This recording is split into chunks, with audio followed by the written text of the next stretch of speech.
Welcome back. I'm using Super Sculpey for this project because it's one of the easiest types of clay to work with in my opinion. I'm also using aluminum or aluminium foil to keep this lightweight and minimize baking time.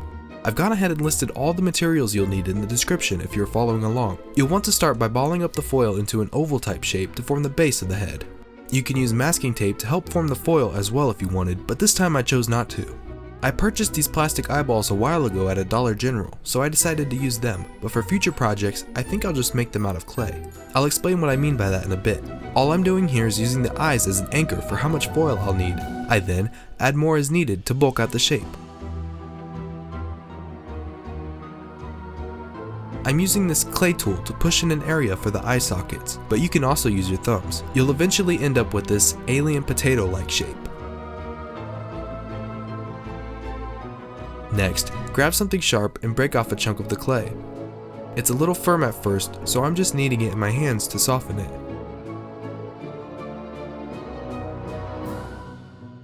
This is where I formed the brow. It's a good time to dust off those Play-Doh skills. I rolled it out using the spaghetti method and placed the clay onto the brow area firmly.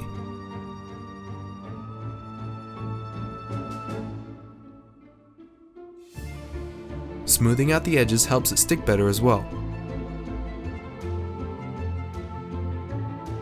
Then comes the nose bridge, which forms a T shape.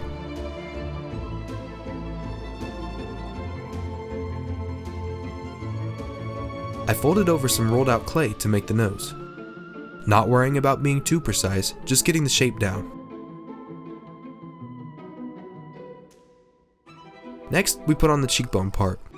In the future, I think it would be easier to start closer to where the eye will be and branch out from there. It may save some steps that you'll see coming up. Now we're just filling out that cheekbone and making the eye socket appear deeper. I used this other clay tool to try and smooth out some of the areas my finger couldn't reach so well. At this point, all we're doing here is lining up the eyeball to where we want it and filling out the space around it as the eye folds. I highly recommend having multiple reference images due to different lighting conditions and positioning of the head. Some areas might look slightly different depending on the shot, so this just helps you build the general shape in your head. The process is pretty much the exact same for the other side, so I'll just speed this part up a bit more.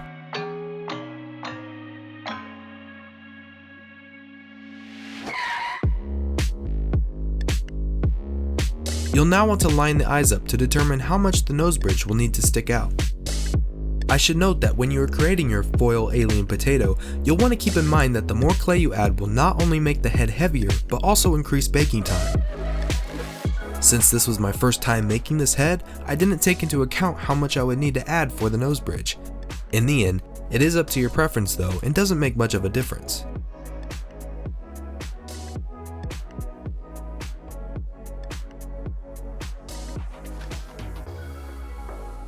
I'm scrolling through my reference images to find a side profile.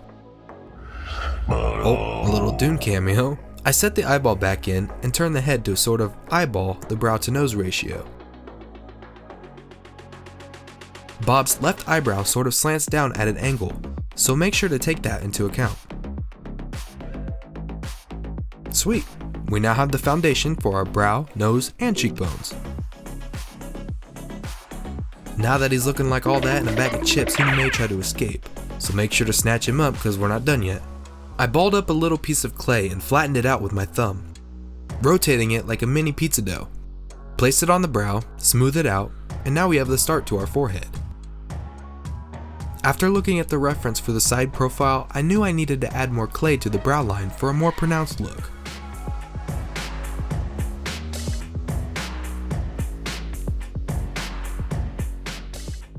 I cross-hatched the glabella area and added a piece of clay to bulk it out a bit.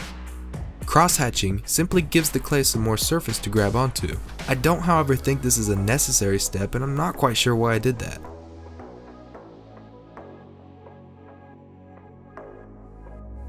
You'll really want to spend some time on this part to accurately form the distinct look that Bob has. Cheekbones that could cut a fart and a constant look of guilt. Flatten out some more pieces of clay and fill out the sides.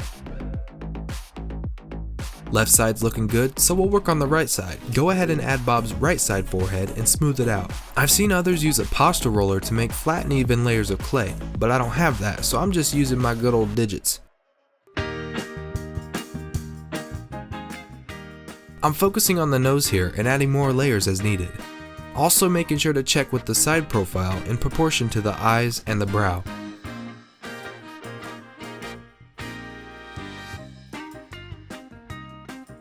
I added a little roll of clay under the cheekbone that will lead towards the mouth.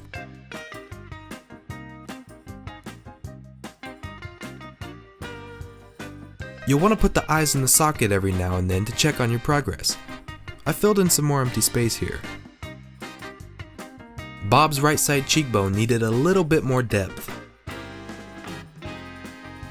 I began working more on the eye folds, just putting a roll in, smoothing it out, and popping the eye in every so often to close the gap. I did take some creative liberty on this part. The proportions were not exact to my reference picture, but in the end, it's not a significant issue.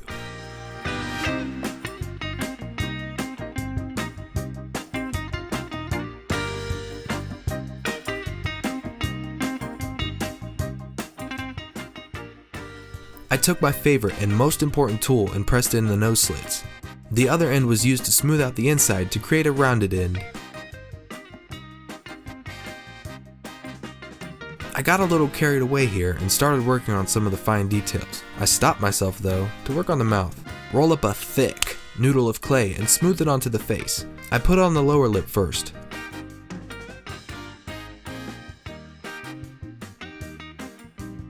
Go ahead and repeat the process for the top lip. At this stage, it kinda looks like a fish from SpongeBob. I took my favorite tool and swiped in a crease above the lip. The chin was just another layer under the bottom lip.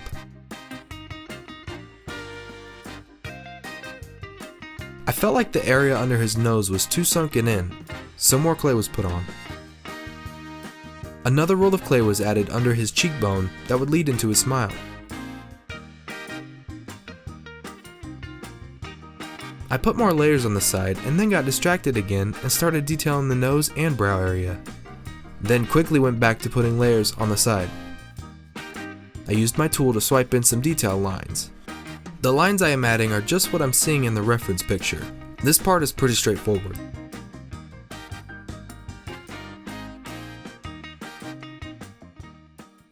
I wanted to try and loop the string through the clay for an authentic sewn mouth look, so I made sure the holes poked all the way through. What seemed simple enough at the time turned into a mini disaster later on.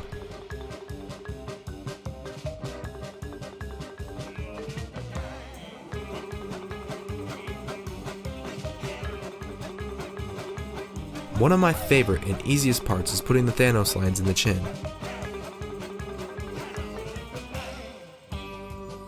The last part was to cover the rest of the foil up, and then we'll move on to the fine details.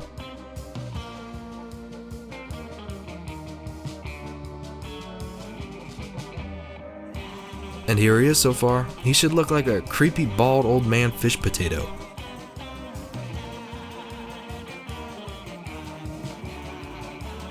Here I began working on some of the fine details in the brow. I've seen others use plastic wrap before, but after trying it, I realized it was easier for me to not use it. I then added some crease lines in the forehead. I moved on over to the nose and widened it some more.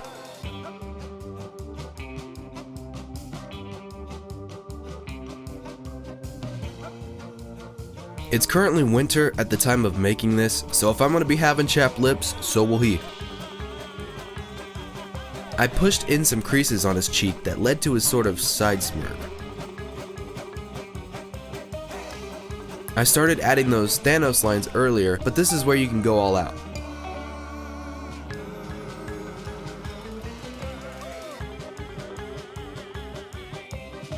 This is one of my favorite tricks. Rip off a little piece of aluminum foil and crinkle it up. We'll use it as a makeshift stamp. This gives the skin so much texture, almost like the top of a brownie.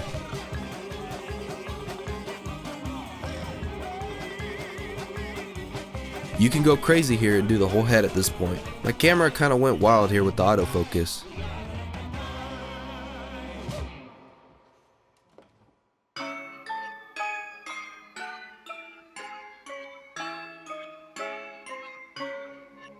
The front of the face is pretty much complete. I moved on over to the sides to give him some crow's feet. I dug in some deep wrinkles here. Now for complete transparency, I almost forgot to put on the ears. So I did the cross-hatching thing, which I do believe is more important for this step, and started with the ear canal. I then worked my way out. I was following the reference image to the best of my ability. I finished off with a quick pat down of the aluminum foil stamp. For the other ear, I tried to match the size by lining it up with the one I just made. I repeated the process just the same. I had to mirror the image though, because I only had a select few references. One ear did turn out a little bigger than the other one, but I didn't realize until it was completely baked. I think it adds that Tim Burton charm though.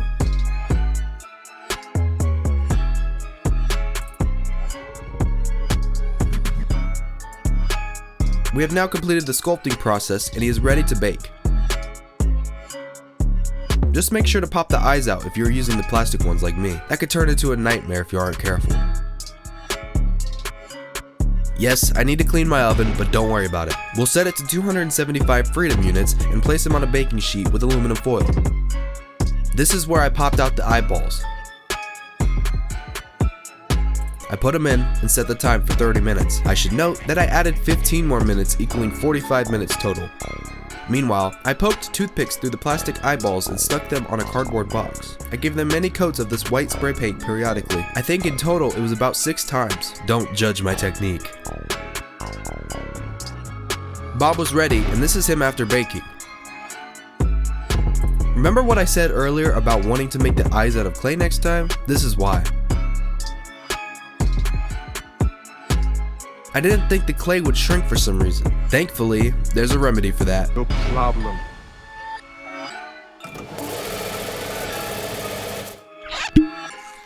I watered down some cheap black acrylic paint and covered the whole surface. The reason I did this is because it's called a wash. You're getting the dark parts into the cracks and wiping away the surface to lighten up the higher elevated areas. I for some reason used all white paint to try and give it some highlights, but quickly changed to this baby blue color. Painting is probably one of my lesser skills, so I won't go into too much detail about this process. The only paints I used were black, white, baby blue, darker blue, and a turquoise greenish color. I experimented with that one, but I recommend just sticking with the 2 blues. I covered the entire head primarily with the baby blue first. I should also note I didn't use any primer. I then used my black paint to cover the inside of the eyes. All you really need to paint though are the eye folds. Then I mixed a bunch of the darker colors to make the lips a sort of gray color. I lightened up the baby blue color with some white paint and highlighted some raised areas.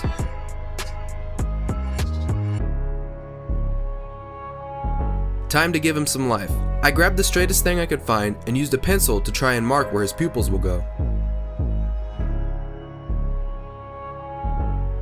Then I grabbed a toothpick and dipped the tip into non-watered down black acrylic and swirled around the dots I had just made with the pencil. I found this ancient clear coat in my dad's garage and gave him a quick spray. This helps the paint last while also giving him a nice shine, which in turn makes him more lifelike. It also makes the eyeballs look wet and realistic.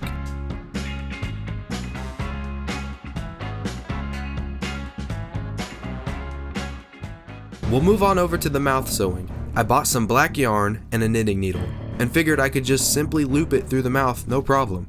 Well, I ended up chipping off a significant chunk from the lip and had to glue it back on very carefully. Thankfully, this Fabri-Tac paint is a godsend. This is the only glue I used for the whole project, by the way. Please sponsor me. I tried the sewing method on the other side and actually got a few through, using the help of my pliers. I realized the needle was way too long, so I decided to try and break it in half with the pliers and my grip. Then I proceeded to lose a tiny chunk of my index finger. Thankfully, the needles came in a 2-pack, so I used the other one to poke some of the yarn into the hole with some glue in it. I then cheated by cutting it and gluing the top part in the same way.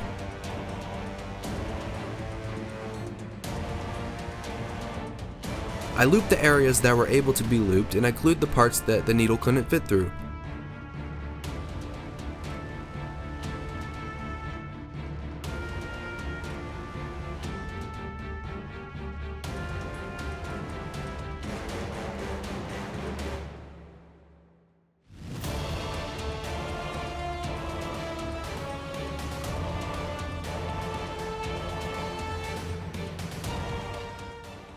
Now for the very last step, we need to add the hair. I have my glue, a comb, scissors, and a Halloween wig.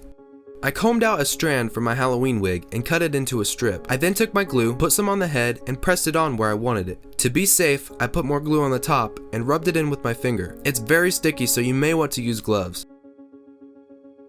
You could stop here and have an emo bob. I repeated the process around the entire head. This is one of the more difficult parts, and it really tested my patience. The glue is super sticky and the hair wants to go everywhere but where you want it to go. Nonetheless, just keep at it and take your time. I started from the back and worked my way around to the front. There may be some patches, so you want to fill those in as you go.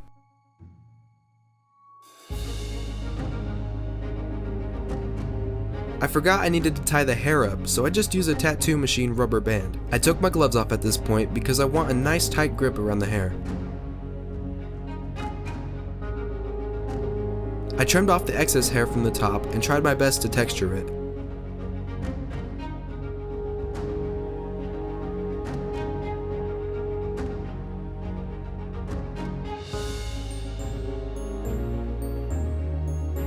I used an X-Acto knife and a lighter to try and melt the glue that turned white and trim up the base for a nice clean cut. I don't think the lighter really did anything if I'm being honest.